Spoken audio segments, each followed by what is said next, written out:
They told me the bond never lies. They told me that when the moon finally pulled two souls toward each other, it would feel like coming home, gentle, certain, kind. I believed that. I believed it right up until the morning I opened my eyes in a bed that was not mine, in a room that smelled of cold stone and old wood smoke, with the weight of a stranger's arm lying across my waist like a question I was too afraid to answer.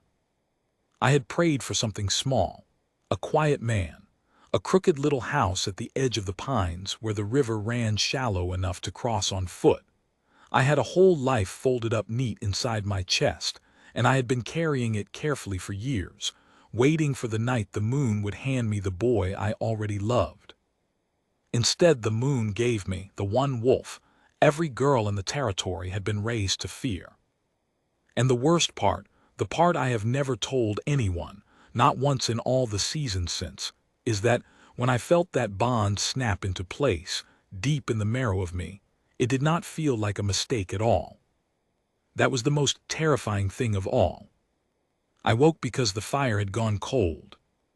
That was the first thing, not the bed, not the arm, not the unfamiliar ceiling of dark beams crossing far above me. Just the cold.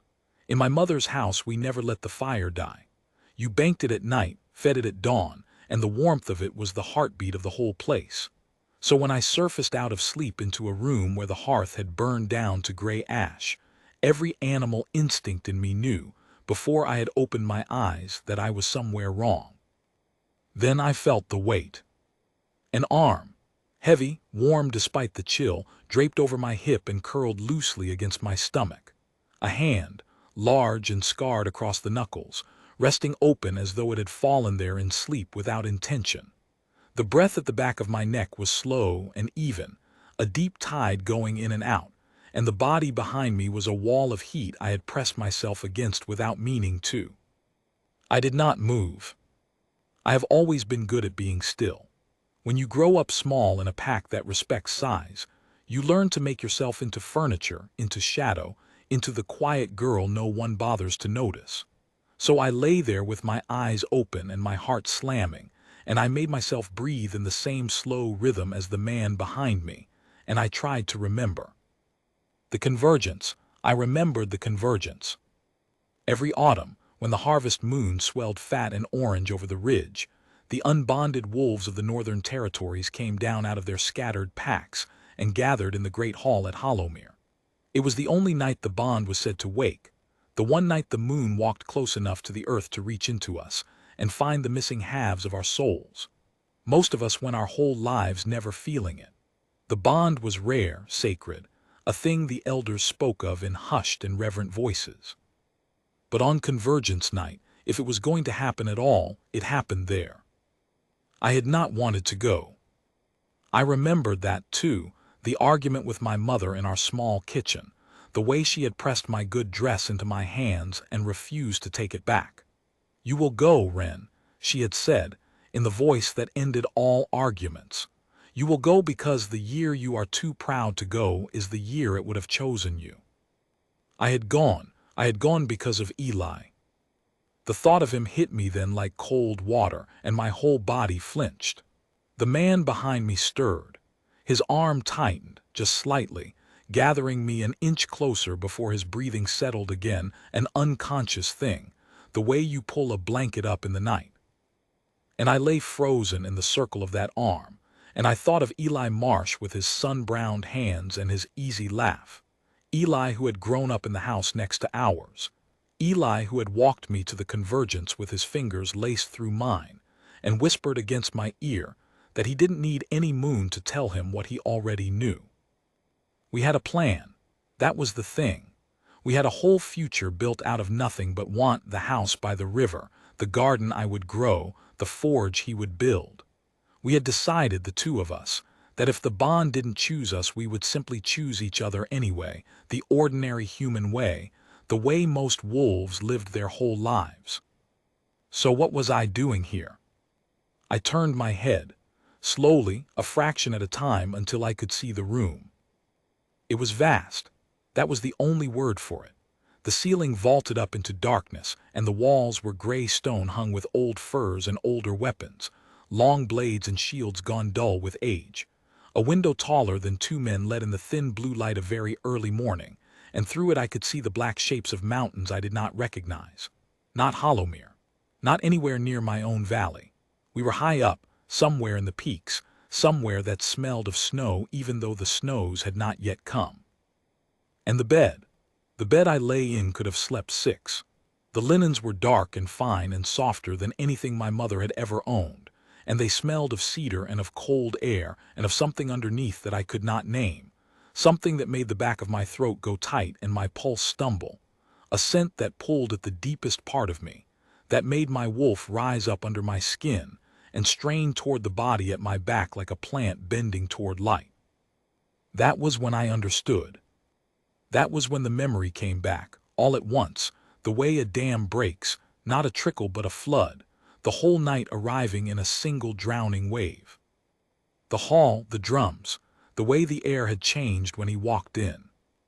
The Alpha King. I had never seen him before that night. Few of us ever had. He ruled from the high keep at Greywater, the fortress carved into the spine of the mountains, and he came down among the lesser packs perhaps once in a decade. The stories about him were the kind mothers used to frighten children, the king who had buried his first mate and never taken another, the king whose temper had ended 3 border wars and started 2, the king they called the Grey Wolf because no one could remember the last time they had seen him smile. Thuron. They didn't even say his name often. They said the king, the way you might say the storm. He had walked into the convergence hall, and the whole room had gone silent. And then the bond had woken. I remembered the exact moment. I had been standing near the back with Eli's hand warm in mine, watching the king move through the crowd with his guard around him like a wall of shoulders, thinking only that I wanted the night to be over, wanting to go home, wanting my small, ordinary life. And then his head had turned. Across the whole length of that crowded, smoke-filled, drum-loud hall, his head had turned, and his eyes had found mine, and something in the center of my chest had cracked open. There is no other way to say it, cracked open like an egg, like a door, like the earth in a quake, and all the air had gone out of the room, and the only thing left in the entire world was the unbearable, undeniable, impossible pull of him. I had felt Eli's hand go slack in mine. He had felt it too. Everyone had felt it. The bond is not a private thing. When it wakes between 2 wolves, it rings out through a room like a struck bell, and every wolf there knows. I had seen it on their faces, the shock, the fear, the pity. I had seen it on Eli's face most of all, in the half-second before the king's guard closed around me and the world tipped sideways and went dark. I did not remember anything after that. Or not nothing, there were fragments, the kind of broken pieces a fever leaves behind. I remembered the cold air on my face and the rock of a horse beneath me and a voice, low and steady, saying, "You're safe, I have you somewhere above my head." I remembered opening my eyes once to a sky packed thick with stars I did not know, more stars than I had ever seen, because we had climbed so high that the air had gone thin and clean. I remembered being lifted. I remembered the particular warmth of a chest beneath my cheek and the wild thrashing of my own wolf inside me, frantic and joyful and certain, while the human part of me lay limp and terrified and unable to stop her. The bond had not waited for my permission. The bond had reached out of me toward the source of that warmth and clung, and I had clung with it, and somewhere in the dark mountain night I had wound my fingers into a stranger's collar and refused, even unconscious, to let go. That was the shame of it, not that he had taken me, that my own body had reached for him. Which meant I did not know how I had come to be here, 100 miles from home, in the bed of a man I had feared my whole life, with his arm around me and his scent in my lungs, and his bond singing in my blood like a second heartbeat that would not stop. I only knew that some animal part of me had wanted to be here, and that I would have to live the rest of my life beside the memory of that wanting, no matter which road I chose. I have to leave, I thought, right now, while he sleeps. I have to get up and get out and find a way down the mountain and go home, and I will figure out the rest later. I will figure out Eli later. I will figure out the bond later, but first I have to get out of this bed. I moved. I lifted his arm, carefully, both my hands under the heavy weight of it, my whole body rigid with the effort of being silent. And I had it raised perhaps a hand's width off my hip when his fingers closed around my wrist. He was awake. He had been awake maybe the whole time. "You won't make it past the third corridor," he said. His voice was low and rough with sleep, and it went through me like the bond did, straight down into the bones. I twisted around to face him, my wrist still caught in his hand, and for the first time I saw him close. I don't know what I expected. A monster, maybe. The gray-faced storm from the stories. What I saw instead was a man perhaps 10 years older than me, with dark hair shot through with early silver at the temples and a face that had been handsome once, before something hard had set into it. There was a scar through one eyebrow. His eyes were the color of river ice, pale and gray-green, and they were fixed on me with an expression I could not read at all, not anger, not desire, but something more like dread. He looked, I thought, wildly, exactly as trapped as I felt. "Let go of me," I said. My voice came out steadier than I had any right to expect. He did, at once. He opened his hand and released my wrist and drew back from me to the far edge of the enormous bed, putting as much space between us as the bond would allow, and I saw the cost of it move across his face. The way the distance pulled at him the same way it pulled at me, a physical ache, a wrongness. He felt it too. Of course he felt it too. That was the cruelty of the bond. It did not care what either of us wanted. "My guards are outside that door," he said, "and the one beyond it, and the gate beyond that. You are in the keep at Greywater, 3 days' ride from anywhere in the high passes, and the snows are coming. If you walked out of here right now you would be dead before nightfall, and not by my hand." He sat up against the dark headboard, and I saw that he was dressed a plain dark tunic, the laces undone at the throat, and that he had been careful, even in sleep, to stay above the furs while I lay beneath them. "Nothing happened," he said, reading something in my face. "Last night, you should know that. You fainted in the hall. I have never, nothing happened." I believed him. I don't know why. Every story I had ever heard told me not to, and I believed him anyway, and I hated that I did, because believing him meant the fear had nowhere to go, and what rushed in to fill its place was so much worse. "Then why am I here?" I said. "Why am I in your bed?" Something flickered behind his eyes. "Because," he said very quietly, "you would not let go of me when they tried to take you to the guest quarters. You were not awake, but the bond was new, and you were frightened, and you held on. And it seemed crueler to pry you off than to simply—" He gestured helplessly at the bed, at the space between us, at the whole impossible situation. "I slept on top of the furs," he said again, as if that single fact could be a wall I might hide behind. I would not have presumed. I pulled the blankets up to my chin. My hands were shaking. "I have someone," I said. "At home, there's a boy. We had plans. I didn't ask for this. I don't want this." The words came faster and faster, tumbling out of me. "I don't even know you. You're the king. You're 100 years of stories about blood and war, and I'm a seamstress. I'm nobody. I make wedding dresses for other girls. I have a garden and a sick mother and a boy who loves me, and none of this is mine. None of this was ever supposed to be." "I know," he said. Just that, I know. And the way he said it, not dismissive, not cold, but with a weariness so deep it had its own weight, stopped me cold. I looked at him properly then. Not the way you look at a king, with your eyes lowered and your fear up front, but the way my mother had taught me to look at fabric before I cut it, to see the whole of a thing, its flaws and its grain and the places it had already been worn thin. And what I saw, under the silver-shot hair and the scar through the brow and the cold authority that sat on him like armor, was a man who had not slept properly in a very long time. There were shadows under his eyes the color of old bruises. His hands, where they rested on the dark furs, were not still. The thumb of his right hand moved restlessly against the knuckles of the left, over and over, a small private habit he did not seem to know he had. A man holding himself together by main force. I knew that habit. I had a version of it myself. I twist the ring my grandmother left me, round and round my finger whenever the world tips too far. We were not so different, I thought, and then I hated the thought because it was the first crack in the wall I needed to keep standing.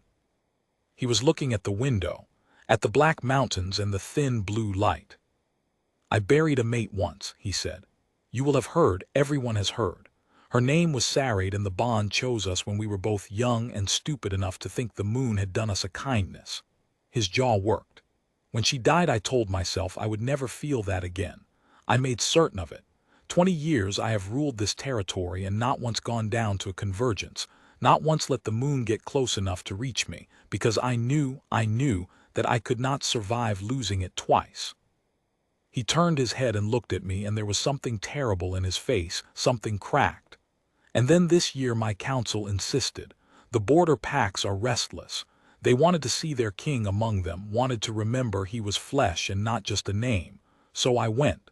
For the first time in 20 years I went, and the moon found me anyway.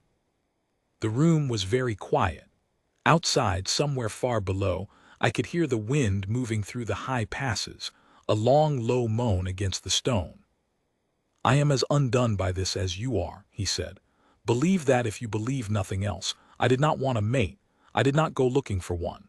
And the very last thing I would ever have chosen is to tear some frightened girl out of her own life and drag her up a mountain to a man she has every reason to despise.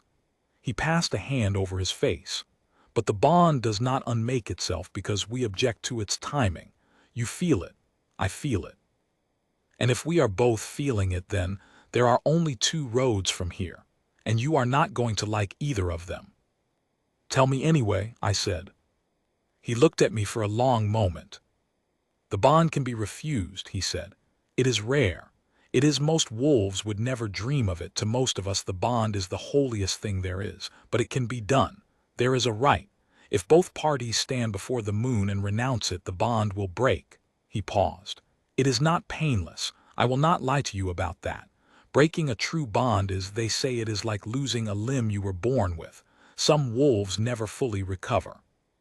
But it can be done, and you would be free, and you could go home to your boy and your garden and your sick mother and live the small, ordinary life you wanted, and I would go back to ruling alone, the way I have for 20 years, the way I am good at. He said all of this very evenly, like a man reciting a thing he had decided. That is the first road. I will not stop you walking it. If that is what you want, say so now, and I will arrange the right, and I will give you an escort to your own door, and you will never have to think of me again. I should have said yes. Even now, after everything, I think about how easy it would have been to say yes, right then, before any of the rest of it happened. I think about the life that was still mine for the taking in that single moment. Eli, the river, the garden, the house. All I had to do was open my mouth and reach for it. I did not open my mouth. And the second road, I said instead.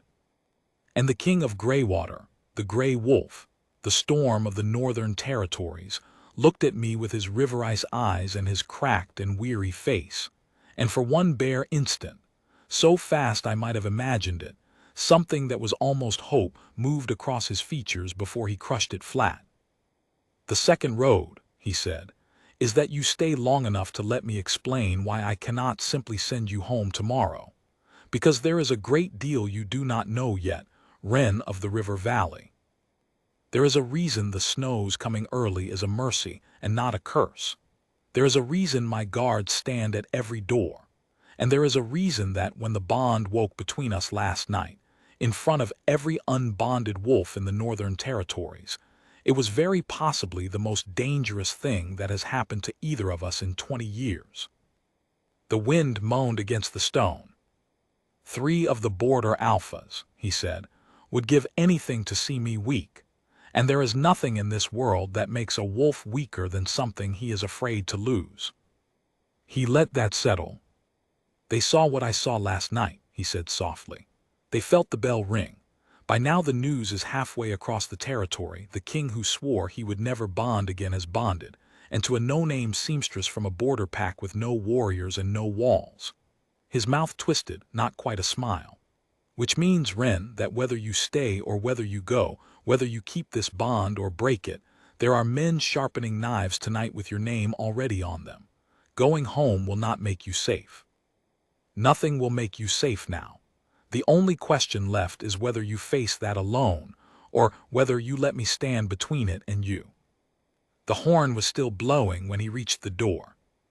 He moved like water poured downhill.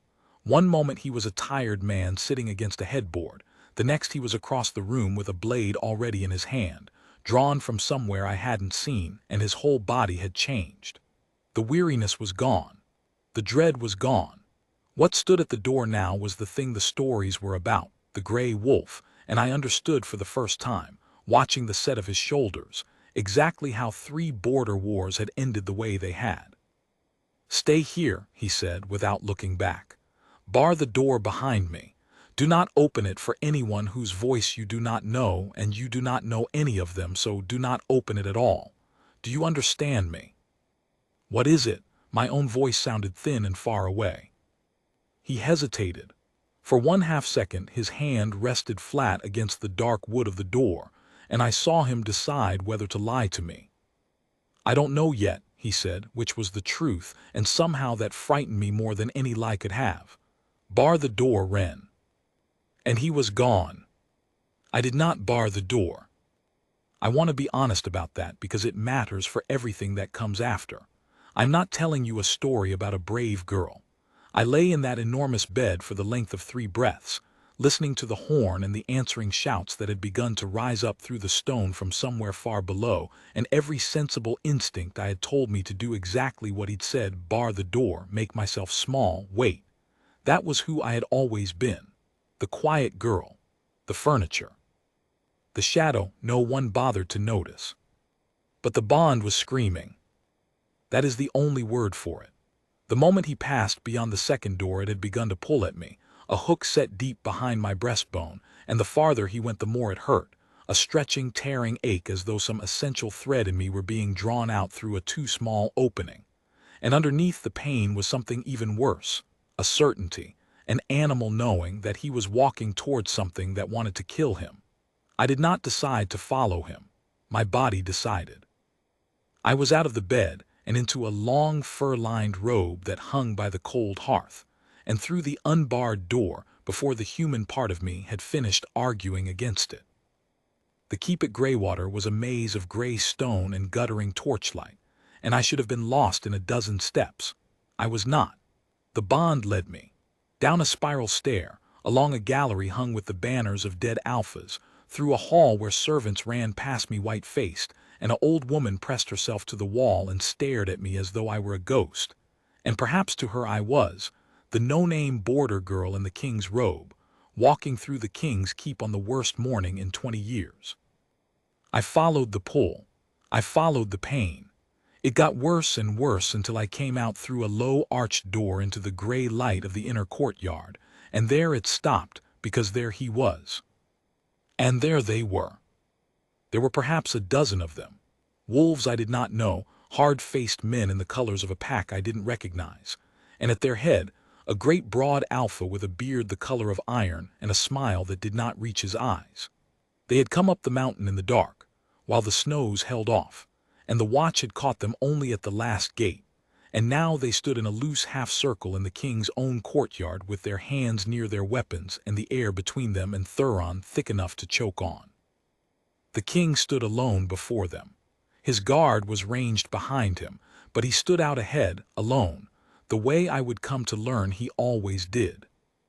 "Not here to fight you, Thuron," the iron-bearded alpha was saying in a voice pitched to carry, a voice that wanted witnesses. "I'm here to do you a kindness. Half the territory's laughing into their cups this morning, the gray wolf undone at last, and by what?" He spread his hands and his men laughed on cue. "We came up to see her for ourselves, the little seamstress who brought the king to his knees with one look across a hall. We came up to see whether the rumor was true." "You came up," Thuron said, "with 12 armed men and a herald's mouth, to a keep you were not invited to in the dark. Choose your next words carefully, Brannock." Or what? The alpha Brannock took a step forward. You'll fight me, over a border girl. You will, won't you? Look at you. 20 years you've been a wall nobody could break, and the moon handed us the brick to do it with. His smile widened. That's the thing about a bond, old friend. You spend 2 decades making the whole North believe you can't be hurt.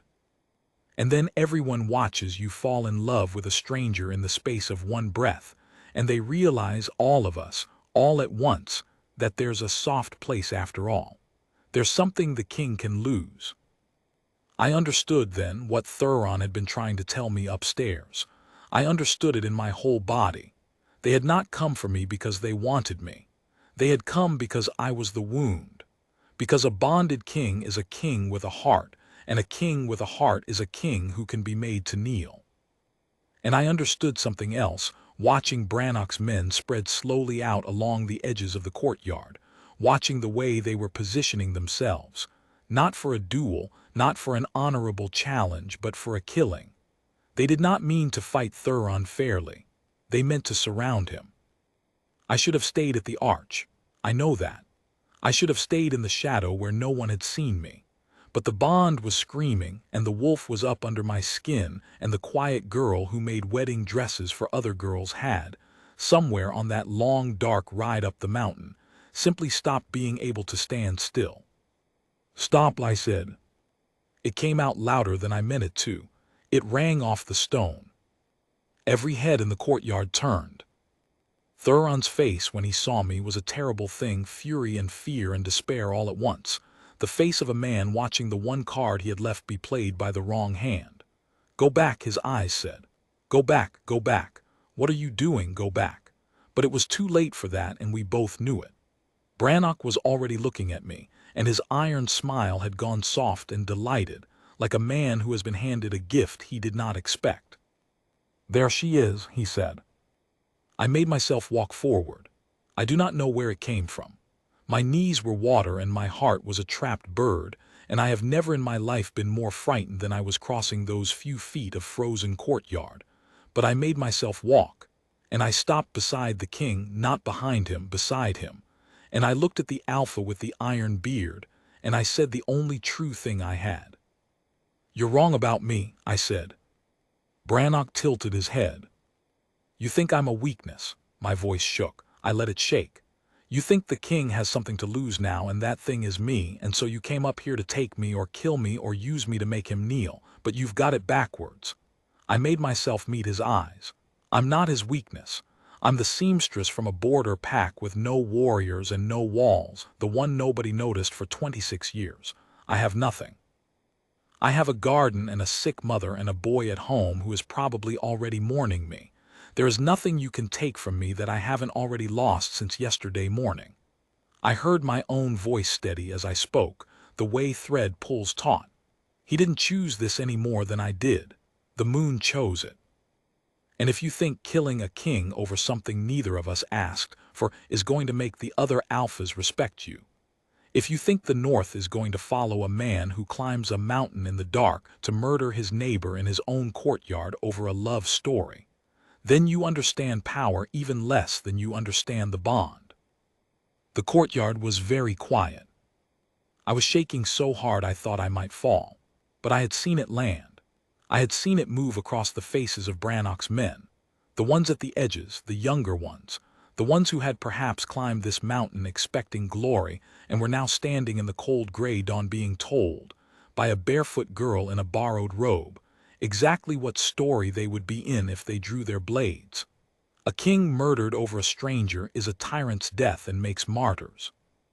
A king cut down defending an unwilling, blameless girl who had wanted nothing but to go home. That was a different story entirely. That was the kind of story that made the whole North remember why they had feared the gray wolf in the first place and grieve him, and hunt the men who did it to the ends of the earth. I had spent my whole life sewing other people's stories onto cloth. I knew, in my bones, which ones people wanted to be in. Brannock knew it too. I watched him do the arithmetic. I watched the delight drain slowly out of his iron smile, and something colder and more careful come into his eyes, and I knew before he said a single word that he was not going to do it. Not today.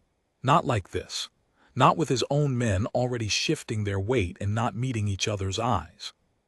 Pretty speech, he said at last, but the wind had gone out of it. For a seamstress. I make wedding dresses, I said. I've heard a great many pretty speeches. Most of them were better than yours. And I did not expect this. Somewhere behind me, one of the king's guards laughed. A single bark of startled laughter quickly swallowed. And then it was over, the way these things are over, all at once and without ceremony. Brannock spat into the frost and turned and gathered his men with a jerk of his chin, and they went back down the mountain the way they had come, 12 armed wolves and their iron-bearded alpha, defeated not by a blade but by a story they could not afford to be in. I did not see them go. The moment the danger passed, the thing that had been holding me upright let go of me all at once, and the courtyard tilted, and the last thing I felt was an arm, a familiar arm, scarred across the knuckles, catching me before I hit the stone. When I woke the second time in that bed, the fire was burning. It had been built up high and banked properly, the way you do when you mean a room to be warm for a long while, and the light of it moved gold across the dark beams overhead. It was evening. I had slept the whole day, and Thuron was sitting in a chair beside the hearth with his elbows on his knees and his head bowed, and he was not asleep, because the moment my breathing changed he looked up. For a long moment, neither of us said anything. "You didn't bar the door," he said finally. "No. I told you to bar the door." "I know." He laughed. It was a short, rough, disbelieving sound, the sound of a man who has not had much practice. "You walked into a courtyard full of armed men," he said, "in a borrowed robe with no weapon and no plan, and you talked Brannock of the Stone Ridge pack back down a mountain with nothing but, what was it? A speech about wedding dresses." He shook his head slowly. "Saraid was the bravest person I ever knew. I used to think I would never meet anyone with half her steel."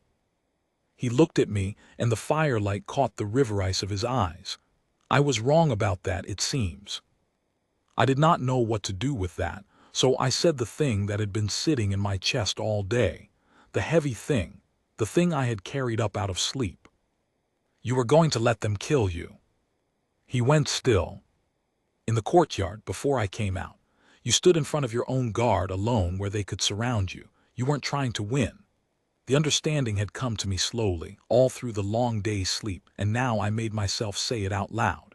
"You were going to let Brannock cut you down and let the bond break the clean way, the way it breaks when one half of it dies, so that I'd be free, so I could go home. You decided that upstairs, didn't you, before you ever opened the door?" He did not deny it. That was the worst part. He did not even try. "Seemed," he said quietly, "the simplest road. You did not want this. You had a life. I have already lived more of mine than I deserved, and I have ruled alone for 20 years, and I am tired, Ren. I am so tired, and it seemed, yes, it seemed like a kindness, to both of us, to break it the one way that wouldn't cost you a limb." He looked down at his restless hands. "I did not expect you to follow me. I did not expect you to do anything at all except exactly what I told you. I have spent a great deal of my life being obeyed." "You were going to die," I said, "so that I could go home to someone else." "Yes." And there it was, the thing the whole long, terrible day had been building toward, because I had to decide now. I knew I had to decide now, with the fire burning and the snows starting at last beyond the window, soft and silent, the first flakes drifting down out of the dark. The right still waited. The clean road still waited. I could still stand before the moon and renounce the bond and take my escort down the mountain before the passes closed, and go home to Eli and the garden and my mother's house, and live the small, ordinary life I had wanted my entire life, the life I had argued with my mother about, the life I had built so carefully out of want. I thought about Eli.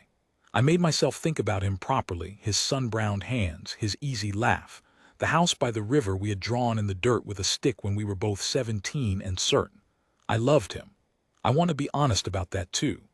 I had loved Eli Marsh my whole life, and the bond had not erased that love, had not even touched it. It sat in me still, real and warm and good. the love of a girl for the boy next door and the life they had planned. But it was a love that belonged to a girl who had never walked into a courtyard full of armed men. That was the thing I had not understood until that moment, sitting up in the king's bed with the snow coming down. The girl who had wanted the house by the river, she was real, and her love was real, and her life would have been a good one. But she had stopped existing somewhere on the long dark ride up the mountain. Somewhere between fainting in the great hall and waking in the cold, between the watch horn and the courtyard, between bar the door and I'm not his weakness, I had become someone else. Someone who could not, it turned out, stand still while a tired man decided to die for her convenience. Someone who had spent her whole life being the shadow no one noticed and had discovered, in one frozen dawn, that she did not want to be a shadow anymore. The bond had not made me brave. I want to be clear about that. The bond had only shown me a thing that had been in me all along, waiting, the way the shape of a dress waits inside an uncut bolt of cloth. "I'm not going home," I said. Thuron looked up sharply. "Don't," he started. "Ren, think, you don't owe me this, you don't owe me anything. I am not, you should not stay out of pity or because of one mad morning or because the bond is loud. The bond will quiet in time, even unbroken. You would learn to live alongside it. You can still have the life you wanted. The boy, the river, the garden, you should want that. Any sane person would want that." "I do want it," I said. "That's not the same as choosing it." He stared at me. "Not staying out of pity," I said. "And I'm not staying because the bond is loud, though it is, you're right, it's so loud I can barely hear myself think. I'm staying because this morning I found out who I am when it matters, and it turns out she's not a girl who goes home." My voice cracked finally after holding so long. "I don't know you. You're right about that. I don't love you. I want to be honest because you were honest with me. I don't love you and I won't pretend I do. But I think I could. I think there's a version of the years ahead where I could, and I have never in my whole careful life done anything that wasn't safe. And I am so tired of being safe, and you're sitting there having already decided to die for me, and I stopped, breathed. "I want to find out," I said. "That's all. I want to stay long enough to find out. Is that allowed? Is the King of Greywater allowed to simply find out?" For a long time he did not move at all. And then Thuron, the Grey Wolf, the storm of the Northern Territories. The man who had not smiled in so long that one of his own guards had laughed in shock at the sound of it, put his scarred hands over his face and bowed his head, and his shoulders shook, and I realized with a lurch that he was weeping. Silently. The way a man weeps who has not let himself in 20 years. I got out of the bed. The stone was cold under my bare feet. I crossed the room and I knelt down in front of his chair, the way I knelt to pin a hem, and I took his hands away from his face gently, the way you handle good cloth, and I held them in both of mine. His thumb was still moving, that restless private habit, back and forth across his own knuckles, and I pressed my palm flat over it until it went still. "There," I said, "stop that, you'll wear a hole in yourself." He laughed through the tears, wet and broken and astonished. Outside, the snow came down. The passes were closing.